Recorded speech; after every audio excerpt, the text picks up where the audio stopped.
Hello বন্ধুরা, নিয়ে চলে এলাম আরও একটা নতুন ভিডিওটাই প্রথমে শুরু করব ভারতের অনূর্ধ্ব-20 জাতীয় ফুটবল দলের আপডেট দিয়ে। ভারতের অনূর্ধ্ব-20 জাতীয় ফুটবল দল এএফসি এশিয়ান কাপ কোয়ালিফায়ারের প্রিপারেশন হিসেবে দুটো প্র্যাকটিস ম্যাচ খেলবে সিঙ্গাপুরের বিরুদ্ধে, এবং তার জন্য কিন্তু কোচ মহেশ গাওলি 30 জনের স্কোয়াড আজকে ঘোষণা করেছেন, যেখানে বেশ কয়েকজন এমন খেলোয়াড় রয়েছেন যারা কিন্তু প্রথমবারের জন্য ভারতের অনূর্ধ্ব-20 দলে চান্স পেয়েছেন, এবং বেশ কয়েকজন এমন খেলোয়াড়ও রয়েছেন যারা কিন্তু বিদেশি লিগের টপ টায়ারে খেলছিলেন, সেখান থেকেই এবার তারা ভারতের জাতীয় দলের প্রতিনিধিত্ব করার সুযোগ পেয়েছেন। যার মধ্যে একটা গুরুত্বপূর্ণ নাম হলো মোহাম্মদ হাতিম আলী। তিনি কিন্তু ইউএইর টপ টায়ার লিগে নিজের পারফরমেন্স দিয়ে নিজেকে চিনিয়েছেন, এবং এই খেলোয়াড়টি দুর্দান্ত পারফরমেন্স সেখানে কিন্তু মেলে ধরেছেন। এবার তাকেই আমরা দেখতে পাবো অনূর্ধ্ব-20 জাতীয় দলের জার্সিতে।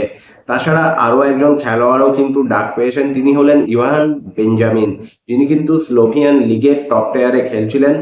তাকেও কিন্তু স্কোয়াডে রাখা হয়েছে, এবং তাদের অন্তর্ভুক্তি ভারতের অনূর্ধ্ব-20 জাতীয় ফুটবল দলের অ্যাটাকিং ভাগ্যে যে অনেকটাই শক্তিশালী করবে সে বিষয়ে কোনো সন্দেহ নেই।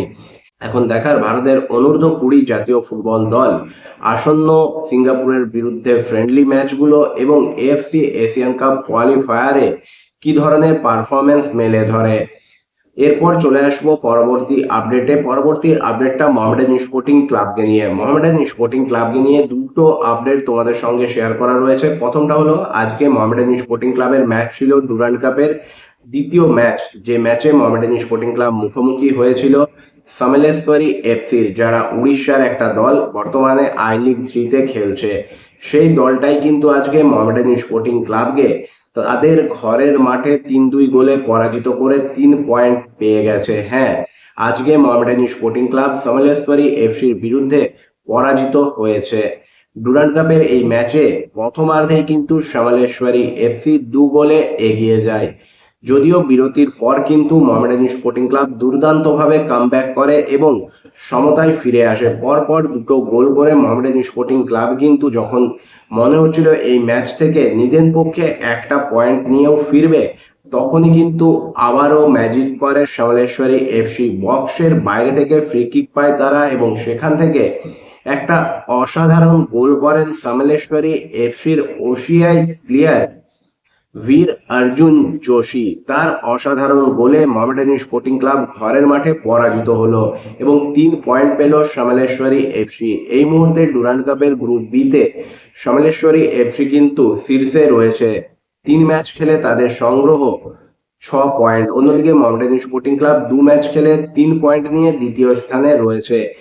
এখন মোহামেডান স্পোর্টিং ক্লাবের পরের যে ম্যাচটা রয়েছে, লাস্ট ম্যাচ ইন্ডিয়ান আর্মির বিরুদ্ধে, সেই ম্যাচটা কিন্তু যথেষ্ট গুরুত্বপূর্ণ হয়ে উঠলো, এবং এই গ্রুপটাতে বর্তমানে মোহামেডান স্পোর্টিং ক্লাব, সামলেশ্বরী এফসি এবং ইন্ডিয়ান আর্মি 3টে দলের কাছেই কিন্তু সুযোগ রয়েছে পরবর্তী রাউন্ডে যাওয়ার। এবং বিশেষ করে ইন্ডিয়ান আর্মি যদি বাগবাদ এফসি কে তাদের পরের ম্যাচে হারিয়ে দেয়, তাহলে লাস্ট ম্যাচটা মোহামেডানের জন্য কিন্তু ডু অর ডাই ম্যাচ হয়ে দাঁড়াবে। ম্যাচটা মোহামেডান স্পোর্টিং ক্লাবকে জিততেই হবে। ড্র করলে বা হারলে মোহামেডান স্পোর্টিং ক্লাবের ডুরান্ড কাপের অভিযান সেখানেই শেষ হবে। অন্যদিকে ইন্ডিয়ান আর্মি যদি পরপর দুটো ম্যাচ জিততে পারে, বা একটা জিতে একটা মোহামেডানের সঙ্গে ড্র, বা লাস্ট তাদের যে পরবর্তী ম্যাচ রয়েছে সেই পরবর্তী ম্যাচ ড্র করে মোহামেডানকে হারিয়ে দিতে পারে, তাহলে তাদের পয়েন্ট হয়ে যাবে 7, এবং সেই সুবাদে তারা কিন্তু সরাসরি নকআউটে চলে যাবে। এবং যদি তারা দুটো ম্যাচে ড্র করে তাদের পরের ম্যাচটা, যেটা বাগবাদ এফসির সঙ্গে রয়েছে এবং মোহামেডান স্পোর্টিং ক্লাবের সঙ্গে, তাহলে কিন্তু এই গ্রুপ থেকে নকআউটে যাবে সামলেশ্বরী এফসি, যারা প্রথমবার ডুরান্ড কাপে প্রতিনিধিত্ব করছে। আজকে কিন্তু সামলেশ্বরী এফসি দুর্দান্ত ফুটবল খেলেছে। তারা কিন্তু কাটায় কাটায় টক্কর দিয়ে গেছে মোহামেডান স্পোর্টিং ক্লাবকে। সীমিত ক্ষমতা নিয়েও নাছোড় মনোভাবকে সঙ্গী করে তারা মোহামেডান স্পোর্টিং ক্লাবকে কিন্তু পরাজিত করেছে। হ্যাঁ, মোহামেডান আজকে খারাপ ফুটবল খেলেছে এটা কিন্তু বলা যাবে না। দুটো অর্ধেই মোহামেডান স্পোর্টিং ক্লাব কিন্তু যথেষ্ট ইমপ্রেসিভ ফুটবল খেলেছে, চাপ বজায় রেখেছিল। তবে মেন যে কাজ গোল করা, সেটা কিন্তু প্রথমার্ধে মোহামেডান স্পোর্টিং ক্লাব করতে পারেনি। তবে দ্বিতীয়ার্ধে আক্রমণের ঝাঁজ মোহামেডান কিন্তু কয়েক গুণ বাড়িয়ে ফেলে, যার ফলস্বরূপ দুটো গোল চলে আসে। এবং মোহামেডান স্পোর্টিং ক্লাবের সব থেকে বড় যেটা সমস্যা, সেটা হলো গোল খাওয়া। মোহামেডান স্পোর্টিং ক্লাবের ডিফেন্স কিন্তু প্রথম থেকেই নড়বড়ে। তোমরা সেটা সিএফএল এও দেখেছো, প্রতিটা সিএফএল এর ম্যাচে মোহামেডান কিন্তু গোল হজম করেছে, যেটার জন্যই মোহামেডানকে কিন্তু ভুগতে হচ্ছে। এবং আমরা দেখেছি বেশ কয়েকটা সিজন ধরে এটা কিন্তু মোহামেডান স্পোর্টিং ক্লাবের সব থেকে বড় প্রবলেম, এবং সেই প্রবলেমটা আজকেও মোহামেডান স্পোর্টিং ক্লাবকে তাড়া করলো, যার ফলস্বরূপ নতুন একেবারে আনকোরা একটা দল যারা প্রথমবার ডুরান্ড কাপে খেলছে, তারা কিন্তু মোহামেডানের মতো দলকে পরাজিত করে ম্যাচ থেকে 3টে পয়েন্ট নিয়ে গ্রুপ শীর্ষে চলে গেল। মোহামেডান স্পোর্টিং ক্লাবের জন্য এবার কিন্তু পরের ম্যাচটা পড়ে রইল, এবং সেই ম্যাচে মোহামেডানকে জিততেই হবে, নচেত কিন্তু সেখানে ডুরান্ড কাপ অভিযান শেষ হবে মোহামেডান স্পোর্টিং ক্লাবের। এবং এই ম্যাচটা হারার পাশাপাশি মোহামেডানের জন্য বোদের ওপর বিস্ফোরের মতো তেকচাং অভিষেক সিং এর লাল কার্ড দেখা, অর্থাৎ পরের ম্যাচে তাকে কিন্তু মোহামেডান স্পোর্টিং ক্লাব পাবে না। এটা আরো একটা মোহামেডান স্পোর্টিং ক্লাবের জন্য সেটব্যাক এই ম্যাচ থেকে। এরপর যদি আসি পরবর্তী আপডেটে, তাহলে সেটা হলো তোমাদের আগেই জানিয়েছিলাম মোহামেডান স্পোর্টিং ক্লাবের প্রেসিডেন্ট এবং কর্মকর্তাদের মধ্যে সম্পর্কের অবনতি নিয়ে। এবং এবার যে রিপোর্ট বেরিয়ে এসছে, এবং রিপোর্ট বলা ভুল হবে, পুরোপুরি কনফার্ম হয়ে গেছে, মোহামেডান স্পোর্টিং ক্লাব সচিবও জানিয়ে দিয়েছেন যে তারা কিন্তু প্রেসিডেন্টকে একটা আলটিমেটাম দিয়ে দিয়েছেন 10 তারিখ পর্যন্ত। তার মধ্যে 5 তারিখ মানে 5ই অগস্ট তিনি প্রতিশ্রুতি মতো যে অর্থ প্রদানের কথা বলেছিলেন তার 50% যদি তিনি না দেন বা দিতে না পারেন, তাহলে কিন্তু তাকে প্রেসিডেন্টের পদ ছাড়তে হবে। এবং এই মুহূর্তে তার পরিবর্তে কিন্তু মোহামেডান স্পোর্টিং ক্লাব কমিটি তাদের বর্তমানে যিনি কিন্তু ছিলেন সহ সচিব সেই গজল জাফরকে কিন্তু ইন্টিরিয়াম প্রেসিডেন্ট হিসেবে নিযুক্ত করেছে। হ্যাঁ, ইন্টিরিয়াম প্রেসিডেন্ট হিসেবে তিনি কিন্তু দায়িত্বভার পালন করবে। এই মুহূর্তে মোহামেডান স্পোর্টিং ক্লাবে যে আর্থিক বিষয়টা রয়েছে, সেই বিষয়টা থেকে বেরোতে গেলে মোহামেডানকে কিন্তু একটা মোটা ধরনের অঙ্ক চাই।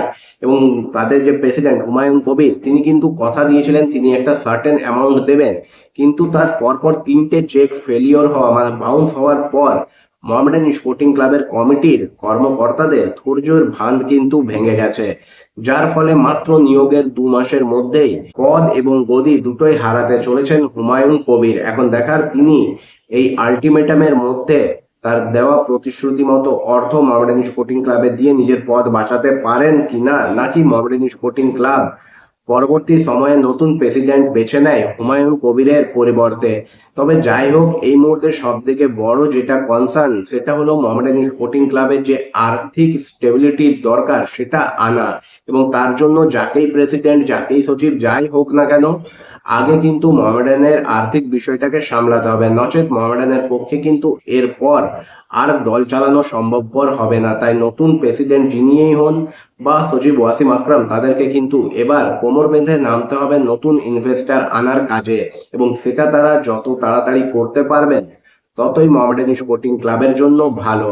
মোহামেডান স্পোর্টিং ক্লাব জিতছিল বলে এই বিষয়গুলো হয়তো ততটা হাইলাইট হচ্ছিল না, তবে আজকের ডুরান্ড কাপে মোহামেডান স্পোর্টিং ক্লাবের পরাজয়ের পর কিন্তু এবার এগুলো নিয়েও কথাবার্তা হবে যে খেলোয়াড়দের মধ্যে হয়তো মাঠের বাইরের বিষয়গুলো প্রভাব ফেলছে। সেটা কতটা ফেলেছে কতটা ফেলেনি সেটা তর্কের ব্যাপার, তবে মোহামেডানের জন্য এখন যেটা সব থেকে জরুরি সেটা নতুন ইনভেস্টর এবং মাঠের বাইরের অশান্তিকে এবার কিন্তু ফুল স্টপ দেওয়া। বন্ধুরা, তোমরা কি মনে করো, মোহামেডান স্পোর্টিং ক্লাবের খেলায় কি মাঠের বাইরে জিনিসগুলো প্রভাব ফেলছে? মোহামেডান স্পোর্টিং ক্লাবের নতুন সচিব ওয়াসিম আকরাম এবং অন্তর্বর্তীকালীন প্রেসিডেন্ট কি পারবেন মোহামেডান স্পোর্টিং ক্লাবকে এই এই অর্থনৈতিক ক্রাইসিস থেকে তুলে ধরতে? অবশ্যই তোমাদের মতামত তোমরা কমেন্ট করে জানিও। আজকের এই ভিডিওটা এই পর্যন্তই, দেখা হবে পরের ভিডিওতে।